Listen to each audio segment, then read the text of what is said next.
میں ریحان کے کمرے سے نکل کر اپنے اسٹڈی روم میں آ گیا اور اپنی کہانی کا مسودہ لے کر پھر سے بیٹھ گیا۔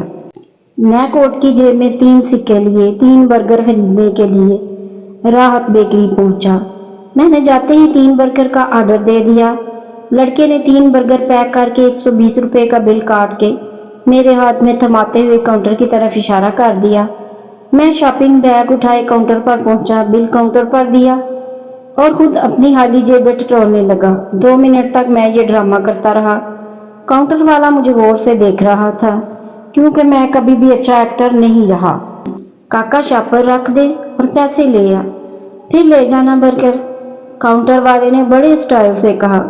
مجھے ایسے لگا جیسے اس نے میری غربت کو گالی دی ہو۔ یہ سننے کے بعد بھی میں شاپر نہیں رکھ سکتا تھا۔ ایک لمحے سوچا دوڑ لگا دوں، پھر خیال آیا پکڑا گیا تو کسی کا مان ٹوٹ جائے گا، کروں تو کیا کروں۔ میں اپنی سوچوں میں گم تھا۔ میں پلٹا تو ایک دوشیزہ مجھ سے ٹکرائی۔ میرے بائیں ہاتھ کی کلائی اس حسینہ کے کندھے پر لگی۔ غلطی پتہ نہیں کس کی تھی۔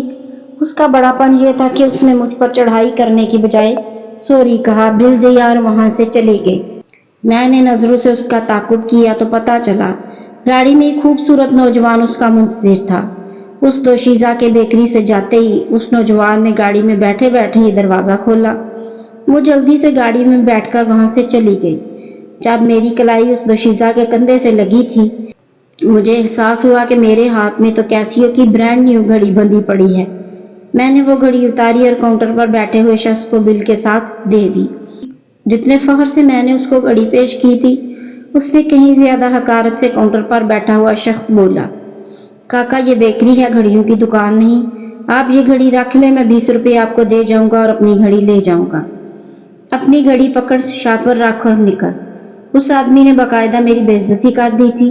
میرا دل چاہا ایک زور سے لگا دوں اس کے کان کے نیچے، غریب ہوا تو کیا ہے، ہوں تو گوال منڈی سے، لیکن یہ بھی اس مسئلے کا حل نہیں تھا۔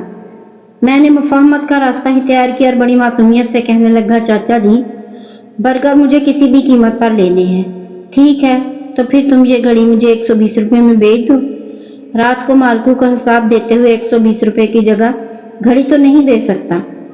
گھڑی میں خود رکھ لیتا ہوں اور 120 روپے اپنی جیب سے حساب میں ڈال دیتا ہوں۔ مگر یہ تو بالکل نہیں ہے، آج پہلی بار ہی پہنی ہے، اس کی قیمت تو 120 سے زیادہ ہے۔ میری باتوں سے اس شخص کے کان پر جوں تک ماریں گی۔ اس نے گھڑی میری طرف کر دی۔ میں نے گھڑی پکڑنے کے بجائے وہ شاپر پکڑنا بہتر سمجھا جس میں 3 برگر تھے۔ جب میں پلٹا تو وہی دوشیزہ جس سے میری ٹکر ہوئی تھی مجھے غور سے دیکھ رہی تھی، جیسے پہچاننے کی کوشش کر رہی ہو۔ میں نے دیکھا نہیں تھا۔ میں یہ بول کر چل پڑا، سوری آپ کا نام پوچھ سکتی ہوں؟ اس دوشیزہ نے میرے باہر نکلنے سے پہلے پوچھ ہی لیا۔ مہروز ماجد، آپ سے مل کر خوشی ہوئی، مجھے بھی، میں نے اسے جواب دیا اور بیکری سے باہر نکل آیا۔ 120 کا بل دل کے اوپر لگی ہوئی جیب میں رکھ لیا۔ بہت ٹیسٹی ہے، مزہ آ گیا، سندس نے برگر کی پہلی بائٹ لیتے ہی کہہ دیا تھا۔ بسما نے اپنے برگر کے اوپر سے سفید کاغذ کا لباس اتارتے ہوئے میری طرف دیکھا۔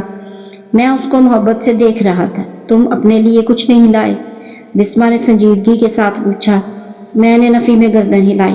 بسما اٹھ کر میرے پاس آ گئی اور آدھا برگر مجھے دے کر کہنے لگی، آدھا آدھا کھا لیتے ہیں، تم کھاؤ، مجھے بھوک نہیں، مل جل کے کھانے سے محبت بڑھتی ہے۔ بسما نے شرماتے ہوئے کہا۔ سندس نے فوراً ہماری طرف نظریں اٹھا کر دیکھا۔ اب مجھے بھی سندس کے دیکھنے سے کوئی فرق نہیں پڑ رہا تھا۔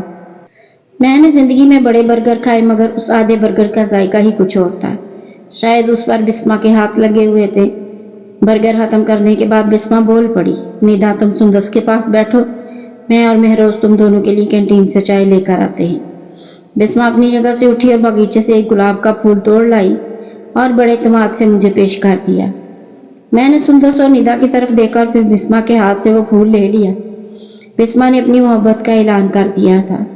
میں بسما کی عزت کی وجہ سے بزدل بنا رہتا تھا۔ بسما کی محبت نے مجھے بہادر بنا دیا۔ بسما نے اپنی نازک ہتھیلی میری طرف بڑھا دی۔ میں نے گلاب کا پھول دائیں ہاتھ سے بائیں ہاتھ میں منتقل کیا، اپنا ہاتھ اس کی ہتھیلی پر رکھ دیا۔ بسما کی ہتھیلی گلاب کی پتیوں کی طرح نرم تھی۔ میں آج بھی اپنے ہاتھ پر بسما کا لمس محسوس کرتا ہوں۔